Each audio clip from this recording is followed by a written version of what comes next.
Hai, perkenalkan nama saya Muhammad Edi Subarna dengan NIM 170367 dari Program Studi Pendidikan IPS kelas 6B.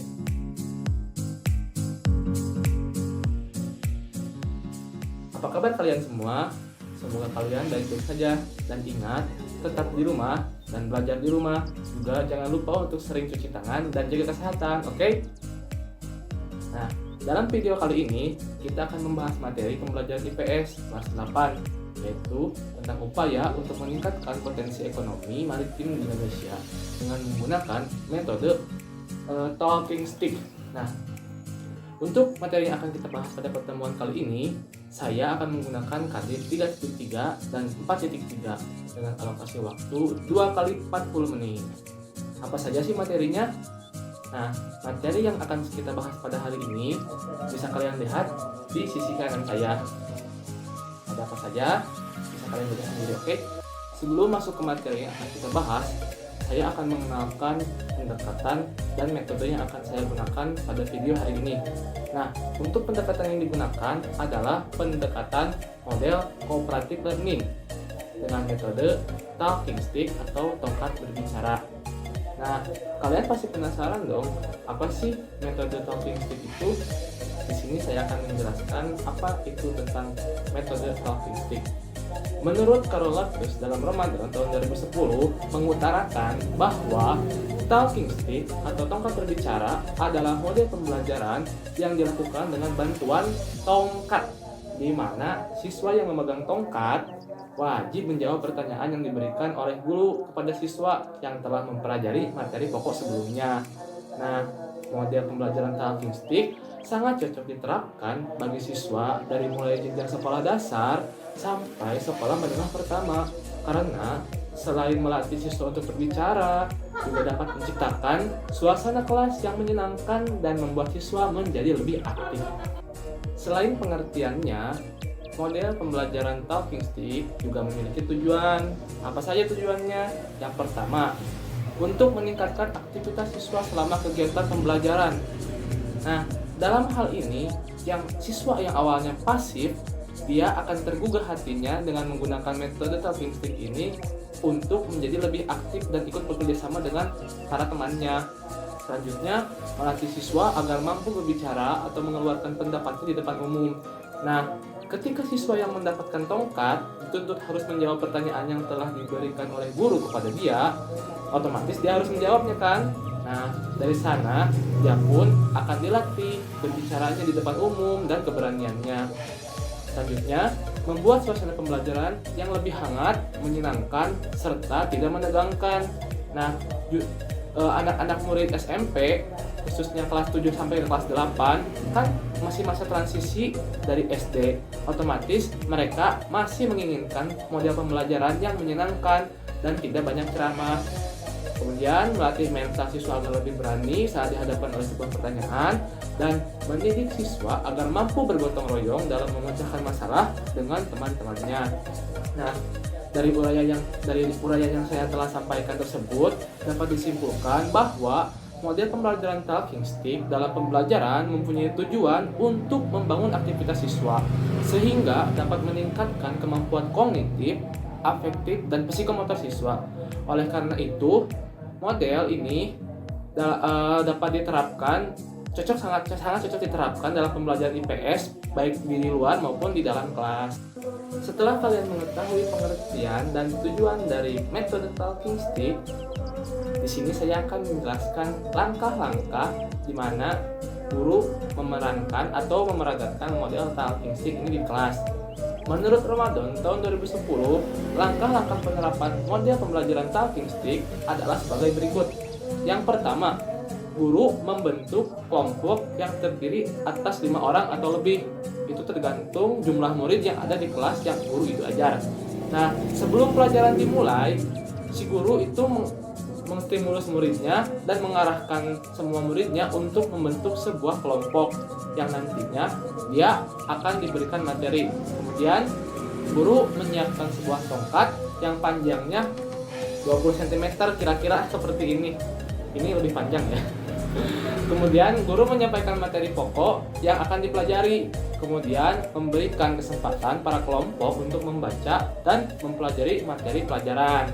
Nah, saya akan memberikan penjelasan materi yang akan dibahas terkait upaya peningkatan ekonomi maritim di Indonesia. Apa sih sebenarnya ekonomi maritim itu? Ekonomi maritim memiliki dua definisi. Yang pertama ada ekonomi kelautan dan ekonomi maritim itu sendiri. Nah, di sini saya akan menjelaskan keduanya supaya kalian tidak bingung ketika nanti ditanya apa itu ekonomi maritim dan ekonomi kelautan. Yang pertama, ekonomi kelautan atau marine economy merupakan kegiatan ekonomi yang dilakukan di wilayah pesisir dan laut serta di darat yang menggunakan sumber daya alam dan jasa-jasa lingkungan kelautan untuk menghasilkan barang dan jasa. Sedangkan ekonomi maritim merupakan kegiatan ekonomi yang mencakup transportasi laut, industri galangan kapal dan perawatannya, pembangunan dan pengoperasian pelabuhan, serta industri. Nah, meskipun memiliki perbedaan dalam hal definisi, kedua pengertian tersebut memiliki kesamaan, yaitu untuk meningkatkan kesejahteraan manusia yang mengelolanya. Selanjutnya, setelah kalian mengetahui apa itu ekonomi maritim, sekarang kita akan membahas tentang potensi apa saja sih yang dimiliki Indonesia dalam sektor ekonomi maritimnya. Nah, bisa dilihat oleh kalian, gambar di sebelah saya ini merupakan potensi yang dimiliki oleh negara Indonesia dalam ekonomi maritimnya. Nah, coba kalian lihat gambar di video dan amati gambar apakah itu? Gambar barusan merupakan para nelayan yang sedang menangkap ikan dan mengolahnya menjadi bahan pangan untuk dapat dikonsumsi oleh masyarakat. Selain itu, gambar kedua juga merupakan gambar potensi maritim yang cukup menjanjikan, yaitu sektor pariwisata bahari. Selain dari dua gambar yang sudah saya jelaskan, masih banyak potensi ekonomi maritim yang Indonesia sebenarnya miliki. Setelah kalian mengetahui betapa luasnya potensi ekonomi maritim yang dimiliki oleh Indonesia, sekarang kita harus mengetahui kondisi ekonomi maritim di Indonesia itu dapat dilihat dari sektor apa aja sih? Nah, bagaimana kondisi ekonomi maritim yang ada di negara-negara ASEAN? Kondisi ekonomi maritim di Indonesia dapat dilihat dari 3 sektor. Yang pertama, sektor pelayaran. Yang kedua, sektor perikanan, dan yang ketiga, sektor pariwisata bahari. Dari ketiga sektor tersebut dapat dilihat bagaimana kondisi keadaan ekonomi maritim di Indonesia. Meskipun negara Indonesia merupakan negara kepulauan yang banyak memiliki laut, akan tetapi taraf ekonomi kesejahteraannya masih memiliki tingkat yang cukup rendah dan kurang daya saingnya. Tidak berbeda dengan keadaan yang dialami Indonesia, ekonomi maritim di wilayah Asia Tenggara pun dalam kurun waktu 10-15 tahun terakhir telah mengalami perubahan yang sangat drastis. Keadaan ini tidak terlepas dari pengaruh lingkungan, di mana fenomena maritim di dunia telah muncul dan menjadi tantangan nyata bagi negara-negara, khususnya negara yang memiliki wilayah teritorial berupa laut.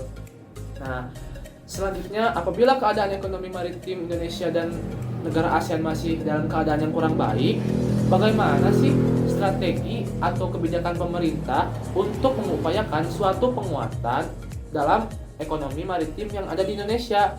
Nah, kalian harus mendiskusikannya. Oke? Setelah materi selesai dipaparkan, langkah selanjutnya adalah guru mengajak siswa untuk mendiskusikan masalah yang terdapat dalam wacana yang telah dibahas pada materi pokok sebelumnya. Nah, selanjutnya, setelah kelompok menyelesaikan membaca materi, guru menyuruh siswa untuk menutup bukunya. Kemudian, guru mengambil tongkat dan memberikan kepada salah satu anggota kelompok. Nah, kemudian tongkat itu diestafetkan dengan diiringi musik atau nyanyian. Ketika nyanyian sudah berhenti di salah satu anggota kelompok, maka mereka yang memegang tongkat harus menjawab pertanyaan yang telah diberikan oleh guru. Demikian seterusnya sampai dengan sebagian besar siswa dapat mendapat bagian untuk menjawab pertanyaan yang diberikan dari guru. Selanjutnya, siswa lain boleh membantu temannya ketika ada temannya yang tidak mengetahui jawaban dari pertanyaan yang diajukan oleh guru. Dan Langkah terakhirnya adalah guru memberikan kesimpulan, mengevaluasi, dan menutup pelajaran.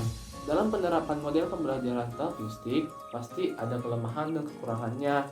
Apa saja kekurangan dan kelebihannya? Yang pertama, untuk kelebihannya, dan pada dasarnya, model pembelajaran talking stick ini merupakan model pembelajaran yang menggunakan media berupa tongkat dan alat pemutar musik. Saat tongkat berjalan dari siswa satu ke siswa yang lain, maka guru akan memutar lagu untuk menentukan siswa mana yang akan memegang tongkat yang terakhir. Dengan pelaksanaan kegiatan pembelajaran ini, siswa akan lebih senang sebab pada pembelajaran model talking stick, mereka bisa belajar sambil bernyanyi, bahkan melakukan kegiatan bermain sambil belajar yang terlihat pada siswa saat memberikan tongkat ke teman yang lainnya. Sedangkan untuk kekurangannya, metode ini dapat membuat siswa menjadi lebih gugup karena tidak akan ada yang tahu di mana tongkat yang berisi pertanyaan itu akan berakhir, dan membuat keadaan kelas menjadi lebih ramai sehingga memungkinkan keadaan menjadi sangat gaduh dan tidak kondusif.